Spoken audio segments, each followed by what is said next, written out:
Après la Clio, Renault renouvelle son Captur, la meilleure vente du segment en Europe. Avec cette deuxième génération, Renault vise clairement l'international et notamment la Chine. Pour preuve, l'auto grandit de plus de 10 cm pour atteindre 4,23 m de longueur. Le Captur prend également 19 mm en largeur, 7 mm en hauteur et l'empattement gagne 35 mm. Le style est plus affirmé et dorénavant, dès le premier niveau de finition, les feux ainsi que les phares seront désormais 100% à LED. La présentation intérieure reprend en grande partie l'agencement aperçu sur la nouvelle Clio 5.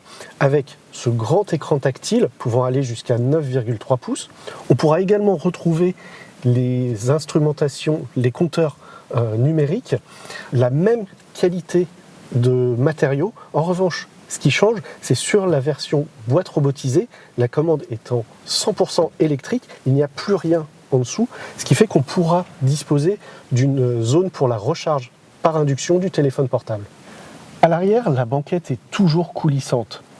Elle est toujours monobloc et coulisse sur 16 cm. Alors soit l'espace est tout simplement royal, soit c'est beaucoup plus juste, mais ça reste acceptable. On peut rouler quelques kilomètres comme ça, surtout si vous avez beaucoup de choses à embarquer dans le coffre. Le coffre, par rapport à la première génération, gagne 81 décimètres cubes pour atteindre 536 décimètres cubes. Par ailleurs, les dossiers de ce Captur sont plus inclinés que sur la précédente génération, ce qui plaira particulièrement à la clientèle chinoise.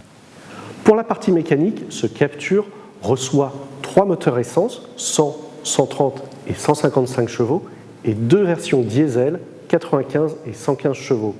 La boîte robotisée à double embrayage EDC à 7 rapports est bien sûr au catalogue. Courant 2020, le Captur pourra disposer d'une inédite version hybride rechargeable d'environ 160 chevaux, permettant de rouler en tout électrique sur 45 km. Au rayon des aides à la conduite, on retrouve les mêmes systèmes que sur la Clio 5, avec notamment un système de conduite autonome de niveau 2, et en plus, un freinage automatique d'urgence en marche arrière. Ce Captur de deuxième génération sera disponible à la fin de l'année à un tarif d'entrée de gamme qui sera peu ou prou similaire à celui de l'actuelle génération.